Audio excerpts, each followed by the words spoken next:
오늘 성경 말씀은 히브리서 10장 1절부터 10절에 있는 말씀입니다. 히브리서 10장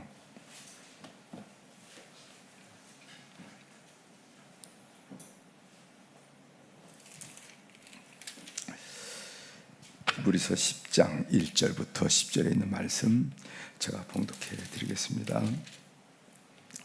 율법은 장차 올 좋은 일의 그림자일 뿐이요 참 형상이 아니므로 해마다 늘 드리는 같은 제사로는 나오는 자들을 언제나 온전하게 할 수 없느니라. 그렇지 아니하면 섬기는 자들이 단번에 정결하게 되어 다시 죄를 깨닫는 일이 없으리니 어찌 제사 드리는 일을 그치지 아니하였으리요. 그러나 이 제사 드리는 해마다 죄를 기억하게 하는 것이나니 이는 황소와 염소의 피가 능히 죄를 없이 하지 못함이라. 그러므로 주께서 세상에 임하실 때에 이르시되 하나님이 제사와 예물을 원하지 아니하시고 오직 나를 위하여 한 몸을 예비하셨도다. 번제와 속죄제는 기뻐하지 아니하시나니 이에 내가 말하기를 하나님이여 보시옵소서. 두루마리 책에 나를 가리켜 기록한 것과 같이 하나님의 뜻을 행하러 왔나이다 하셨느니라. 위에 말씀하시기를 주께서는 제사와 예물과 번제와 속죄제는 원하지도 아니하고 기뻐하지도 아니하신다 하셨고 이는 다 율법을 따라 드리는 것이라. 그 후에 말씀하시기를 보시옵소서. 내가 하나님의 뜻을 행하러 왔나이다 하셨으니 그 첫째 것을 피하심은 둘째 것을 세우려 하심이라. 이 뜻을 따라 예수 그리스도의 몸을 단번에 들이심으로 말미암아 우리가 거룩함을 얻었노라. 아멘.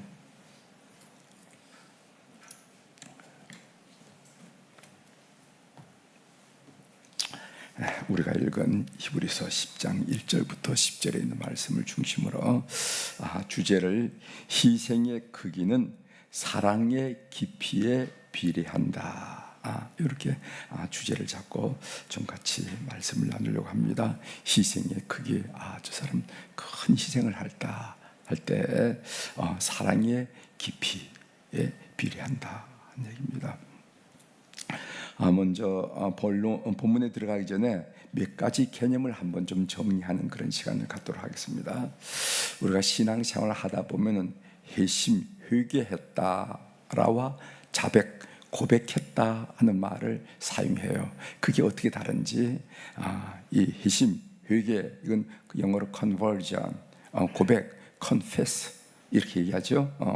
이 회심, 회개라는 것은 히라보로 메타노이아라 하는 말인데 이 말의 근본 뜻은 방향을 전환했다 하는 방향 전환을 의미하는 것입니다.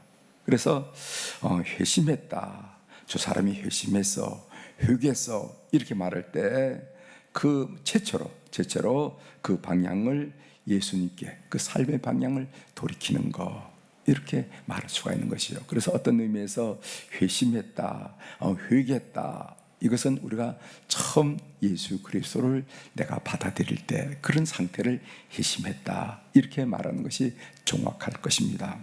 그런데 이 고백이라는 것은 내가 죄를 인정하고 자백하는 것을 말하는데, 요한 1서 1장 9절에 보면 만일 우리가 우리 죄를 자백하면 그는 미쁘시고 의로사 우리 죄를 사하시며 우리를 모든 불의에서 깨끗하게 하실 것이요. 이 고백은, 이 자백은 우리가 신앙생활을 하다 보면은 우리가 실수도 할 때가 있고 잘못을 저질 때가 많이 있는데 이때 이게 잘못된 것이구나, 성령께서 우리 양심을 향해서 말씀하시잖아요. 또 말씀이 말씀하시잖아요. 그래서 이것은 잘못됐구나 하고 죄를 인정하고 하늘 아버지께 이거 잘못했습니다 라고 자백하는 것, 이것을 우리가 자백, 고백, 자백 이렇게 말할 수 있다는 것입니다. 그래서 제가 여러분들에게 말씀드리려고 하는 것은 정확한 표현은 아마 회심했다 하는 것은 우리가 옛날에 다른 종교를 아니면 세상에 살던 우리가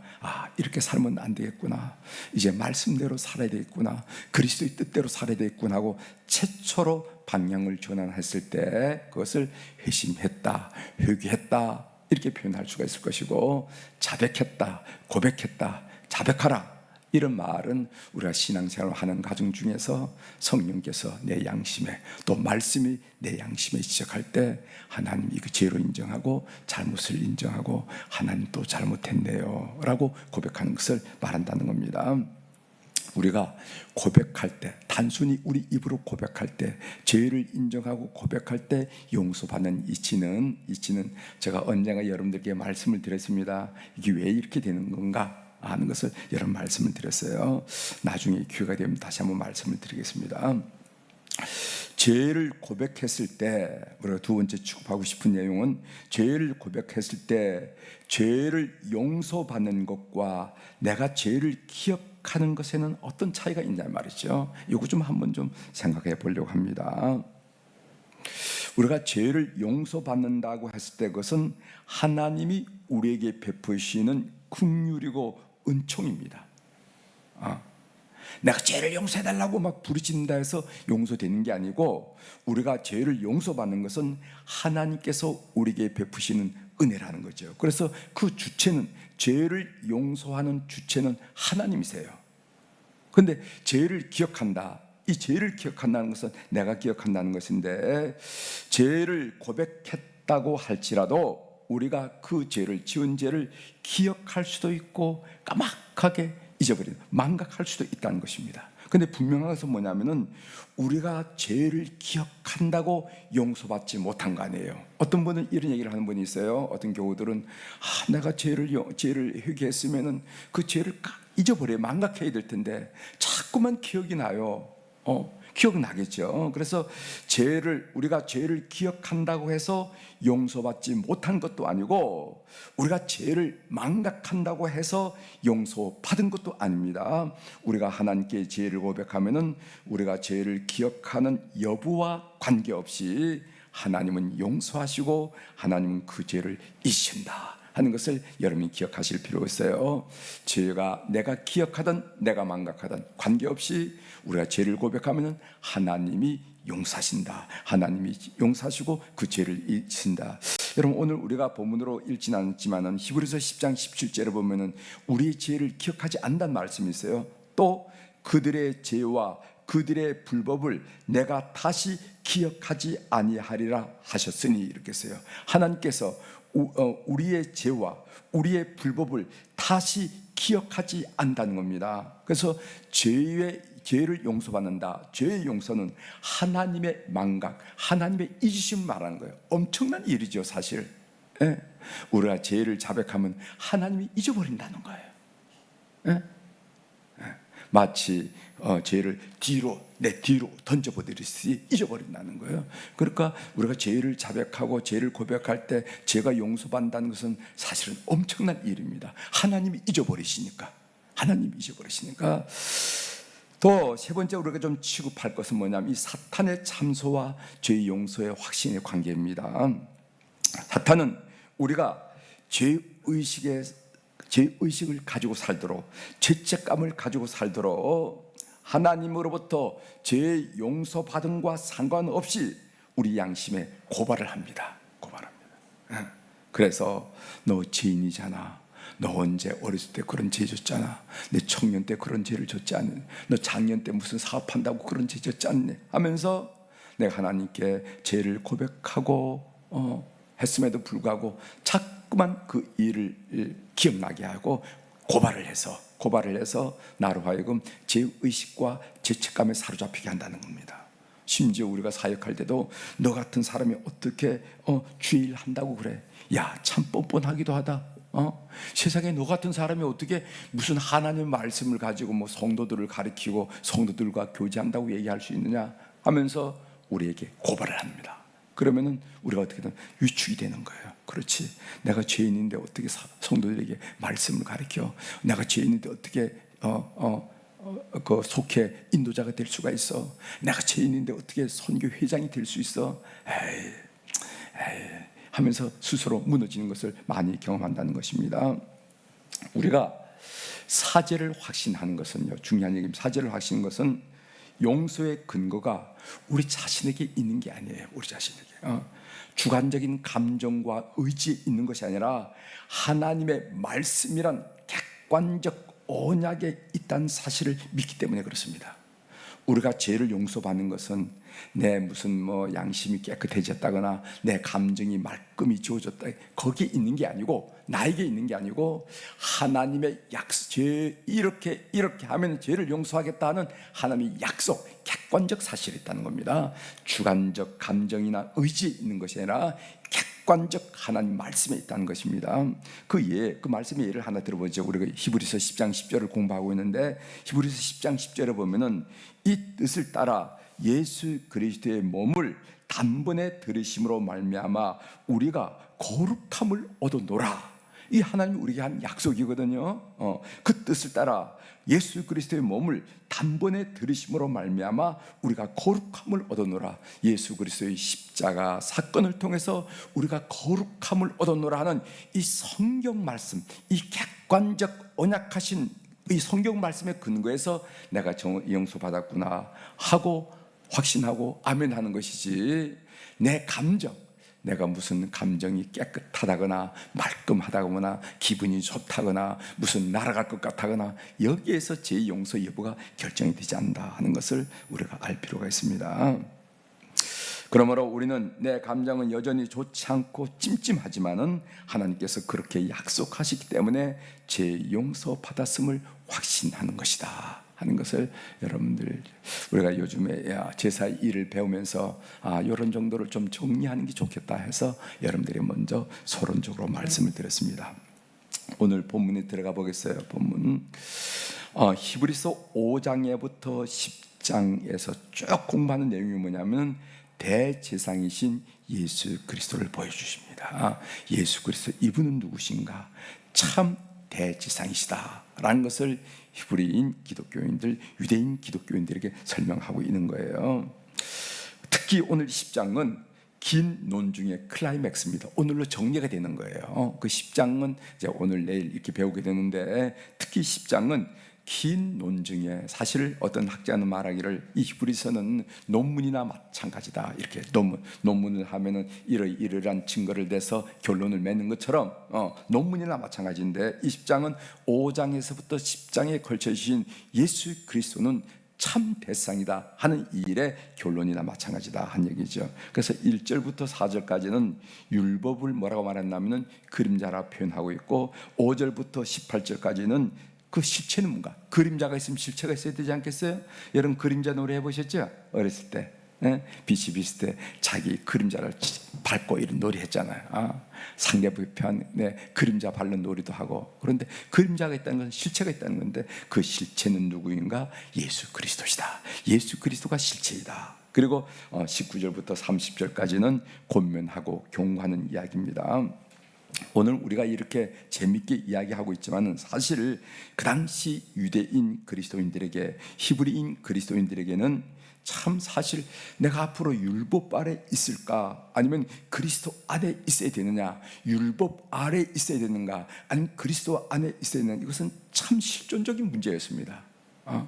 우리는 조금 객관적으로 이렇게 이야기할 수 있지만은 그 유대인 그리스도인, 말씀드렸죠. 1300년 이상, 1500년 이상 대대로 아버지가 그 아버들에게, 그 아들이 또 아들에게 이어져 왔던 그 내가 율법 아래 거할 것인가, 아니면은 율법을 떠나서 예수 그리스도께 속할 것인가, 이것은 그들에게는 아주 심각한 실존적인 문제였다는 겁니다. 실존적인 문제.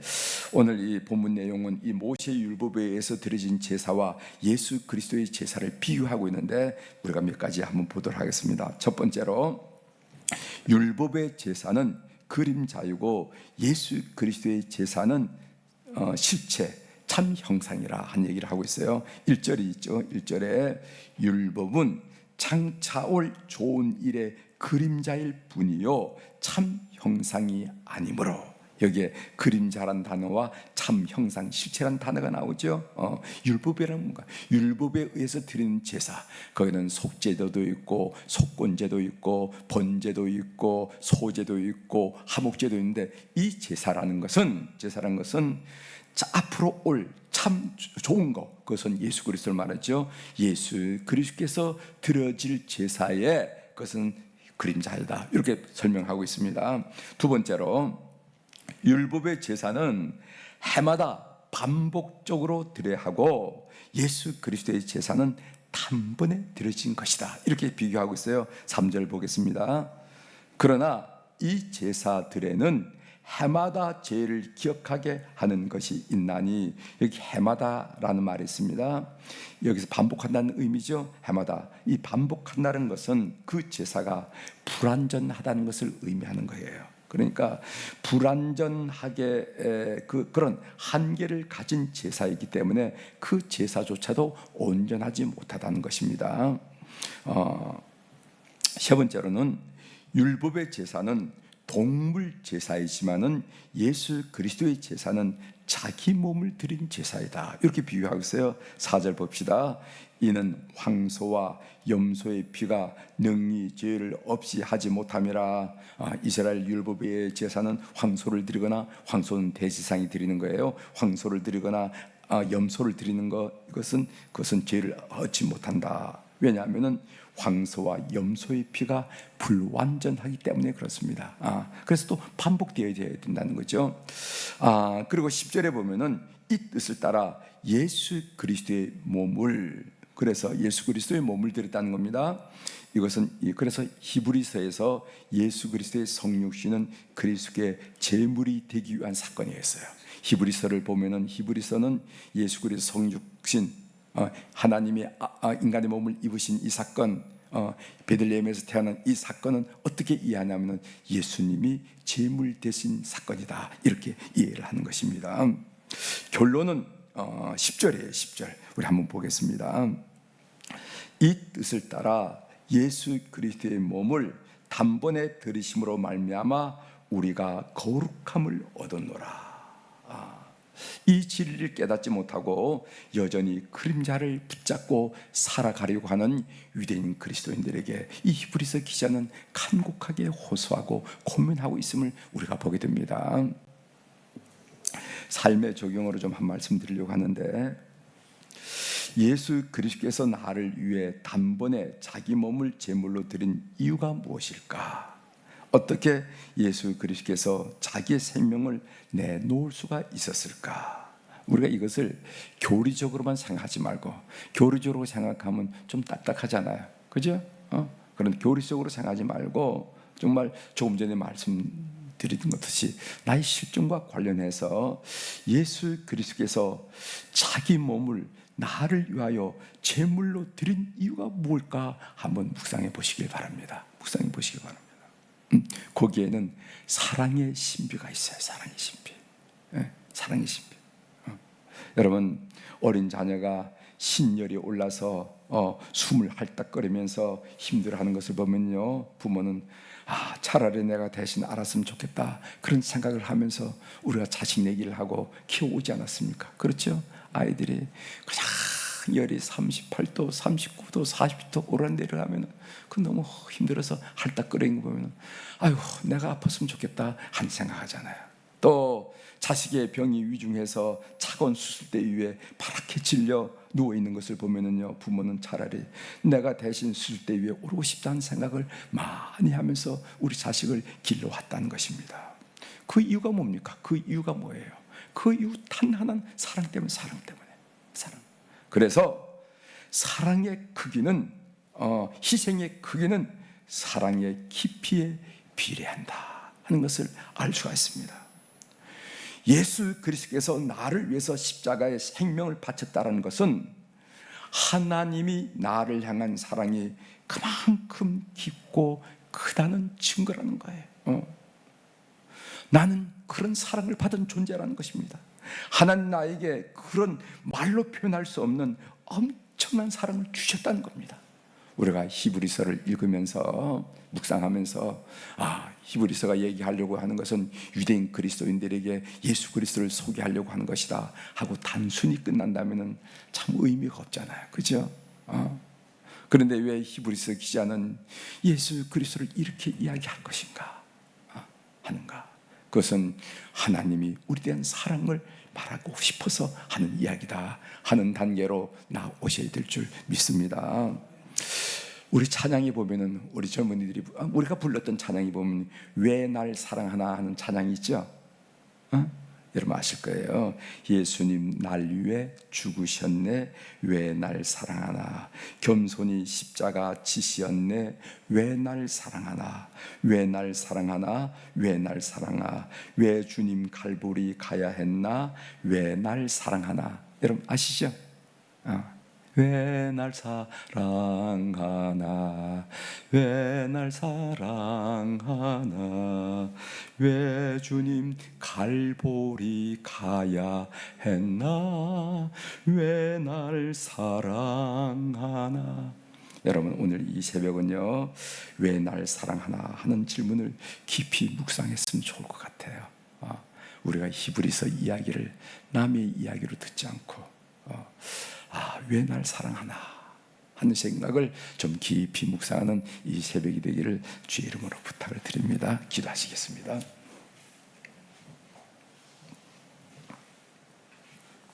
하나님 아버지, 히브리서 기자는 히브리서 5장에서부터 10장에 이르기까지 대지상 예수 그리스도의 참 제물 되심에 대한 말씀을 쭉 나누면서 10장에 오늘 클라이맥스로 정리하는 내용을 우리가 봤습니다. 히브리서 기자가 유대인 그리스도인을 향해서 이런 뜨거운 마음으로 말씀을 전했구나 라고 끝나지 않게 하시고, 하나님 오늘 이 땅을 살아가고 온 우리에게 왜 예수님은 십자가에서 돌아가셨느냐 하는가, 왜 나를 사랑하는가, 그 죽음 희생의 크기는 사랑의 깊이와 관련이 있고 정비례한다고 하는데 왜 나를 사랑하는가 하는 이 문제를 오늘 스스로 질문하고 이 새벽에 묵상하는 시간을 갖도록 저희들에게 은혜를 베풀어 주옵소서. 나이도 많고 삶도 제대로 살지 못한 것 같은데 하나님은 왜 나를 사랑하시는가 하는 깊은 묵상이 오늘 우리 삶에 의욕을 주고 삶의 방향을 다시 한번 확고히 하고 사명과 소명감을 다짐하는 그런 엄청나고 놀라운 시간으로 오늘 이 새벽을 시간을 성별하여 주시옵소서. 하나님 오늘도 우리 사랑교우들이 주님 앞에 귀한 물질을 올려드렸습니다. 솔로몬이 어린 나이에 등극해서 앞뒤 좌우를 분별하지 못하고 도대체 혼란스럽고 혼돈스러울 때 그는 하나님께 지혜를 구하기 위하여 기브온 산당에서 1000번제를 드렸다는 것을 우리 알게 됩니다. 하나님 아버지, 1000마리의 번제물을 들고 하나님께 올라갔던 그 솔로몬의 마음을 하나님께서 기쁘게 받으신 것처럼 하나님 아버지, 참으로 1000번제를 드리는 우리 모든 교우들의 마음을 주께서 연락하여 주셔서 오직 주님만 의지하고 오직 주님께만 간구드리고 오직 주님만 바라보고 오직 주님의 인도함을 소원하는 온 교우들의 마음을 주께서 연락하시고 삶의 모든 정황 속에서도 개입하시고 자상한 간섭하심을 느끼는 우리 교우들이 될 수 있도록 오늘도 붙드시고 역사하여 주시옵소서. 하나님 아버지, 이 월요일 아침 우리 환우들을 특별히 기억하면서 주님 앞에 올려드립니다.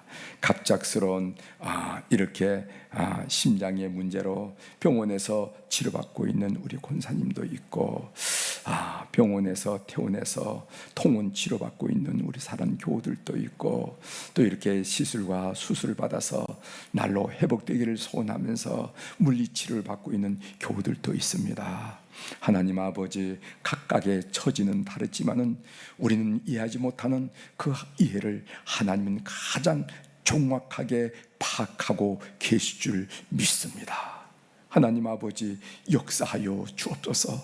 그들의 영혼을 만나 주셔서 이런 일을 통하여 하나님의 사랑을 흠뻑 느끼게 도와주시고 그들 심령을 주님께서 만지시고 역사해 주셔서 부정, 포기, 좌절, 절망, 짜증은 다 가시게 도와주시고 주님이 주시는 은혜로 말미암아 소망과 감사와 은혜와 감격과 행복과 기쁨이 넘치는 그런 환우들의 심령이 될 수 있도록 도와주시고 그 육체들 또한 가장 작은 세포, 가장 가는 시필줄에까지 주님의 권능의 손길로 다스려 주셔서 회복의 놀란 역사가 일어나게 도와주시옵소서. 우리에게 생명을 주시고 30조가 되는 그런 세포 속에 우리 속에 역사하시는 그 하나님의 오묘한 그 역사를 믿사오니 주님께서 붙드시고 치료하여 주시옵소서. 오늘 또 하늘의 주권과 땅의 주권을 가진 우리 주님의 그 권세 있는 이름 아래 하나님 오늘 또 선포합니다. 내 영혼이 잘된 같이 범사가 잘되고 강건한 축복을 우리 모든 교우들이 당당하게 넉넉하게 풍성하게 오늘 또 누리는 한날이 되도록 역사하여 주시옵소서. 감사드리며 예수님의 이름으로 축복하며 기도 올리옵나이다. 아멘.